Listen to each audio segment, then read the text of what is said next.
Не, все равно не то. Но сейчас сниму, покажу. Всем привет. Эксперимент сегодня простенький. Человек настаивает на нем уже несколько месяцев. Суть заключается в чем? Перегрев алюминия больше 800 градусов. И потом много соли туда. Соль поваренная, пищевая. И мешаем, мешаем, мешаем, мешаем, мешаем, мешаем, мешаем, мешаем. Перемешиваем, перемешиваем. Шлак снимаем, мешаем, перемешиваем. Достаем. Как краснота сходит, то есть алюминий стал чисто блестящий, только выливаем. Так, опять фамилии называть не буду, чтобы ни на кого не ругались. Потому что я не я буду, если я что-то не изменю в планах. У него инструкция такая. Тигель с нержавейки, форма чугунная. У меня с нержавейки нет тигля, поэтому я сегодня специально для этого эксперимента сделал чугунный, гильза. Блестит внутри, все чисто. Новое дно приварил. Тоже на гриндере отшлифовал, почистил. Короче, нет ржавчины никакой. Чистейший новый тигель. Как я его сделал, в конце видео вставлю. Потому что делал я его только что. Варил. И немножко поснимал. Там расскажу, короче, в конце видео. Кому интересно, оставайтесь. Увидите. Или перематывайте. Так, а форму я буду выливать вот эту вот толстостенную трубу. То, что чугунной тоже у меня нет такой. Есть канализационные, но они с порами очень. И с них выделяется какая-то там хрень черная при нагреве. Поэтому не хочу я засирать так алюминий. Вот. Эта форма, мы ее уже видели, вы видели. Я с нее выливал, когда пытался отлить алюминий, как на канале Folkcraft. То есть она себя показала нормально. Потому что вот алюминий из ГБЦ, головка блока цилиндров, газоновская. Более-менее отливка с нее получилась. И поэтому вот этим способом сегодня, соленым, я попытаюсь очистить с прошлых переплавок поршня. То есть вы видели, да? Но это ладно, еще не точил. Вот я точил, пор множество. И в этих порах блестят какие-то кристаллы. И вот посмотрим, сегодня соль выведет это или нет. В чистом тигле новом. Так, по рецепту на 1,5 килограмма, по-моему, 4 ложки соли. Я взвесил вот эти два куска, 3300. То есть 8-9 где-то ложек. Я сегодня засыплю. И посмотрим, что получится. А теперь на кухню алюминий варить. Поставил я свою печь на 3 ноги. Думаю, мобильность ей не помешает. А то ветер крутит по-разному. И бывает неудобно. Как ни встань к ней, а все равно ветер это. Угар весь идет в лицо. А теперь ее можно ставить будет в любое место. Она уже разгорается. Тут уже... Вот она. Уголь сейчас разойдется и будем новый тигель в огненную купель окунать. Все горит, все светится. Можно заряжать. Алюминия первый кусок сразу забросил. Чтобы по дну резко не ударить.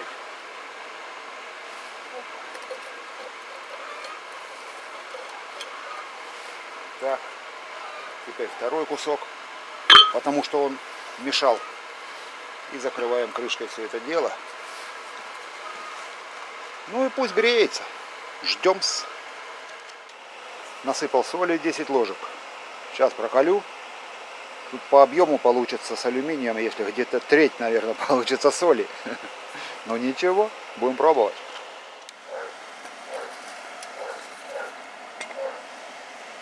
Вот он уже и пошел. Сейчас догоню его теперь градусов где-то 850. Ну, термопарой буду мерить. И буду соль сыпать. Расплавился алюминий. Сейчас вам покажу, что сейчас. Ну вот, только что было 750. Поднимается температура. Закрываю еще градусов 100. И можно будет перчить, солить. Алюминий у нас красный уже. Даже на камеру видно, да, что он красный. Сейчас меряем. Ну там уже за 800.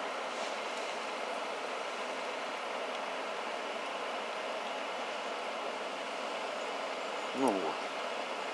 Скажем так, 860. Нормально, значит, все. Хоть тут по правилам. Можно начинать сыпать соль. Соль сухая, прокаленная.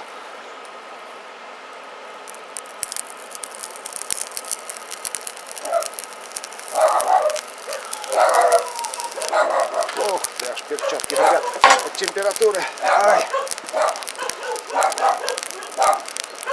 Ну, мешать начинать.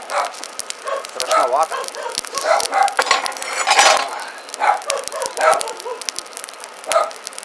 Феликс, харе уже орать. Тихо. Кино снимаю. Говорю.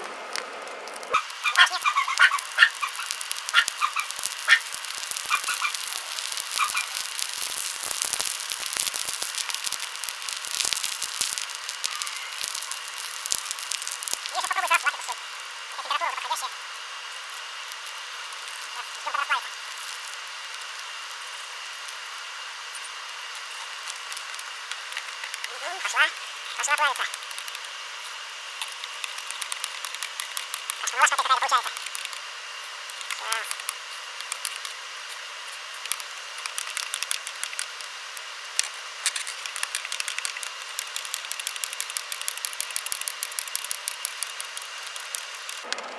По сторонам на тигле вон соль или пригорела, или застыла. Я избить не могу. Ну ничего, ее немного. Основное все равно все вот тут в расплаве сверху. Мешаем.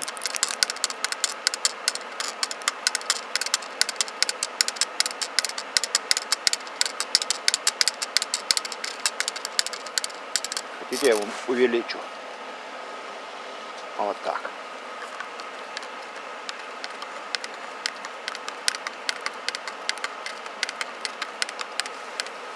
Это все интересно, только отверстия под ручку у меня тоже залипли солью. А это уже не интересно.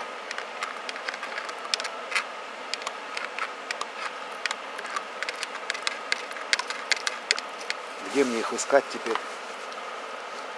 Да елки-палки, а. Надо молоток нести. Так, все, ладно, потом покажу. Слушайте, такая куча соли, это что-то. Ручку еле вставил.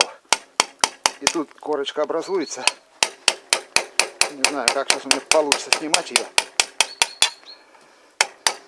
Опа. Опа. Вот это я сегодня нафлюсовал. Так, харе. Надо пробовать снимать всю эту муть. Куда? Что я даже и под шлак не взял ничего.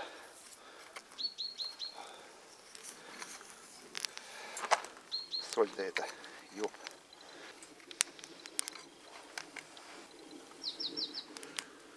Ну и вот.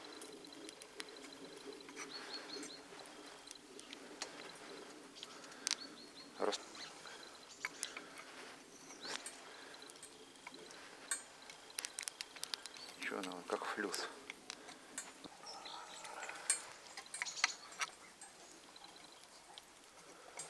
Так, ладно, я сейчас выну, поставлю, будем остужать его, и как раз буду я его снимать. Так, все, форму прогрел от конденсата, но она горячая. Снимаю сейчас еще расшлак и выливаю. Так, все это сухо, чисто. Опа.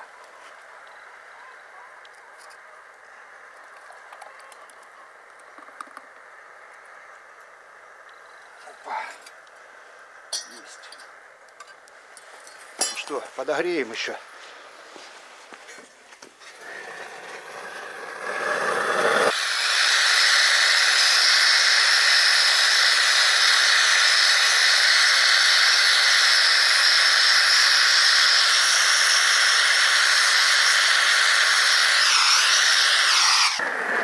Ладно. Нам не на важную деталь. Нам главное проверить. Пускай кратер образуется. Показать отливку вам, внешний вид. Смотрите, кристаллы какие-то повплывали. Соль или не соль. Так, у нас тут снег пошел, хоть я отлил вовремя. И в тигле. Те же самые, только крупные кристаллы. Вот такая вот штука. Тигель мне оттирать теперь долго. Новый тигель, елки-палки. Я его так захерачил. Так, ну ладно, сейчас остынет. Будем смотреть, точить. Не успел даже форму остудить, уже вот снегом покрываться начала доска. Видите, снег идет. Хоть где-то повезло. Ну вот так она сейчас выглядит. Это дно холодное. Видать, первый раз как плюхнул, сразу подстыло. Сейчас придется ее снимать. Это вверх. Не в ту сторону начал выбивать, блин. Кристаллы поплющил. Видите, пузырится еще вода. Или впитывается, или выходит, я что-то так не пойму. Пузырьки идут. Ну все, сейчас на станок посмотрим. Вот так лучше будет.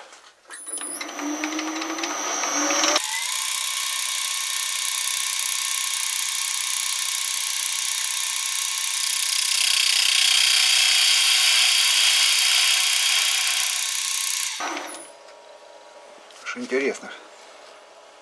Пока ничего интересного.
Да уж.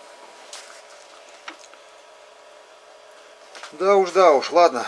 Переверну, посмотрим дальше. Погнали.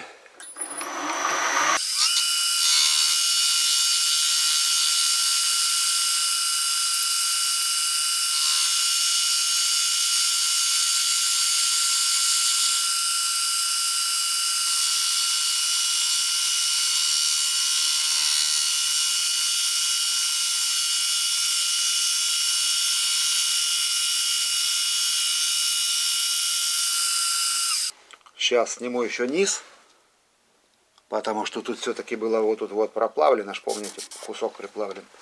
Вроде не видно, но сниму.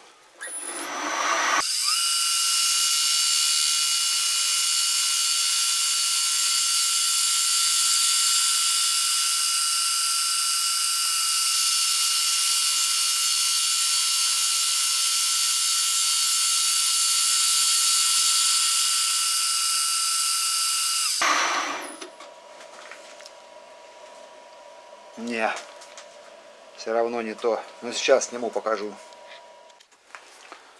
Ну что, смотрим. Вот она верхушка.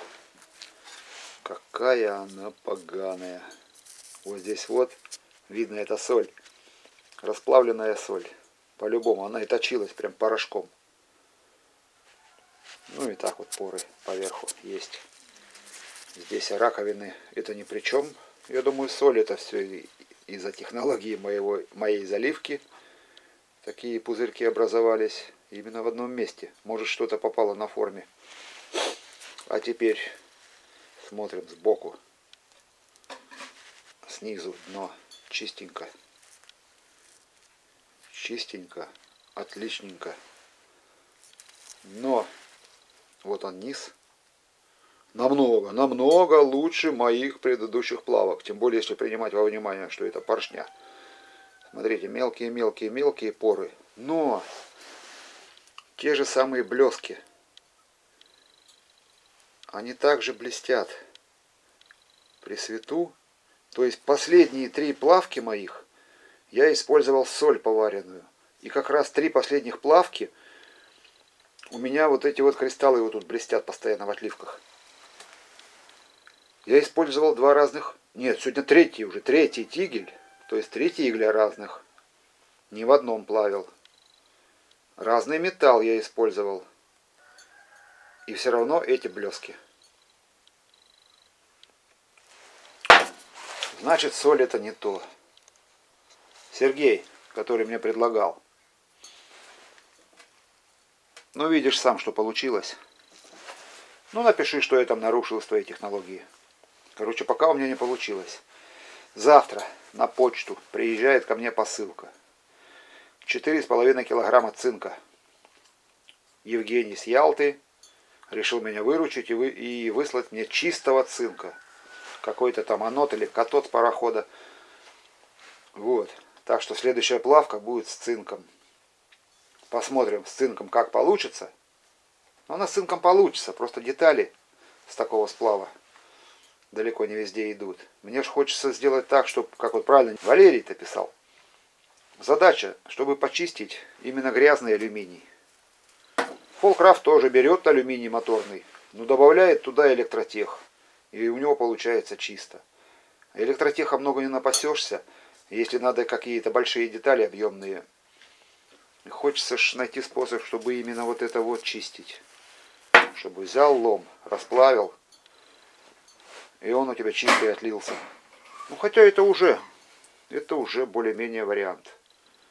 Потому что многие вообще пишут, что от пор никогда не избавишься. Да и к тому же на производстве, сколько смотрю роликов, где на производстве льют.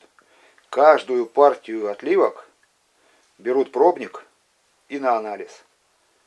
То есть все-таки бывают сбои даже на производстве, на заводе. Поэтому в гаражных условиях, даже я думаю, если добьешься хорошего результата, не факт, что завтра будет то же самое. Возможно, влияет и погода, и тигель, возможно. Как найду нержавейку, сделаю я с нержавейки. Потому что раньше я даже в термосе с нержавейки плавил. Да, и у меня пару заготовок выходило хороших. Возможно, тигель тоже дает свое. Хоть он и чугунный, но все-таки, видать, со стенок может быть что-то у него и отслаивается. Да. Когда я первый раз расплавил поршня, помните, было как? Было меньше пор, но они были больше. А сейчас меньше маленьких. То есть маленькие поры, но их много, прям по всей поверхности. А здесь, скорее всего, просто залезало их. Потому что, ну здесь даже как-то и не блестят кристаллы. В прошлый раз вот здесь по боку точил, все равно блестели кристаллы, а сейчас нет, не видно. И сегодня мне приходится делать новый тигель. Белорусовская гильза, сталь. Ну, сталь обычная, листовая. Донышко до зеркала на гриндере отполировал. И гильза тоже, видите, вся блестит. То есть тут нарушений никаких не должно быть, загрязнений. Все, продолжаем. Варю обычными электродами, прихватками. Сейчас в 2 местах прихватил. Здесь и здесь. И теперь по паре сантиметров здесь, потом там. Электроды АНО 21. Тройка. И когда провариваю шов, потом молотком чеканю. Чуть подплющиваю шов. Без прогрева предварительного, без ничего, руками держу. И вот 2 тигля уже варил, нормально держит. Глаза.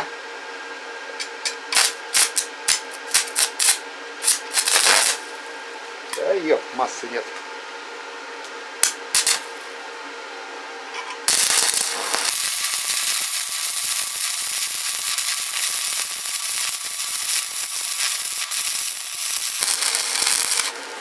Ну, примерно такие манеры. Так, первый раз чеканить не буду, потому что оторвется прихватка, пускай. Сейчас вот напротив проварю. И тогда можно будет уже чеканить шов. Пойдет ты. Ну, сверху не почистил. Массы нет. Смотри, ёп, ты сейчас все тиски сожгу. Ты, блядь. Вот что гуняка. Ты смотри, блядь. Сука.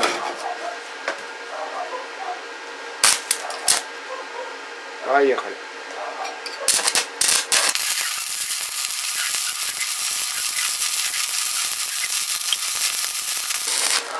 Ну и хватит пока.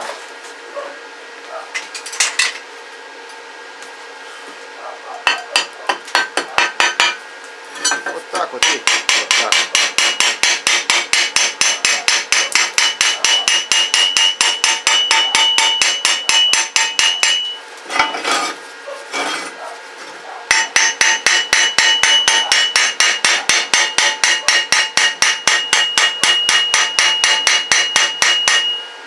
Тут уже подстыл. Нормально. Даже прихватки не оторвались. На месте остались.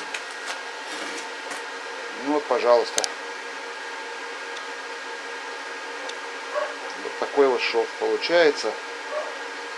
Ну и дальше сейчас проварю, покажу. Что полопается, что не полопается. А потом огонь покажет. Последний шов остался.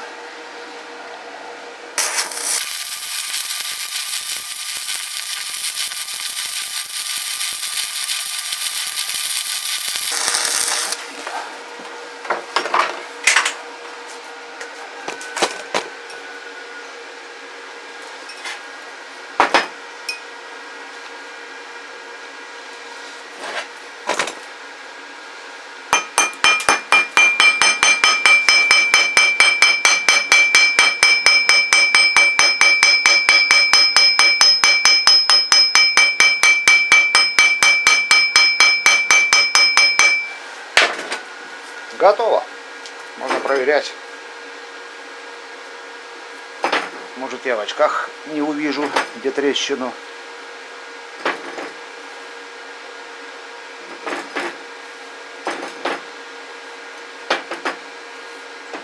Да нет, нормально. Нормально. Готов тигель. Так, я, по-моему, не сказал, да? Перед сваркой фаски снял и на гильзе, и на дне. И как раз эту фаску залил. Все. Вот такой он теперь внутри.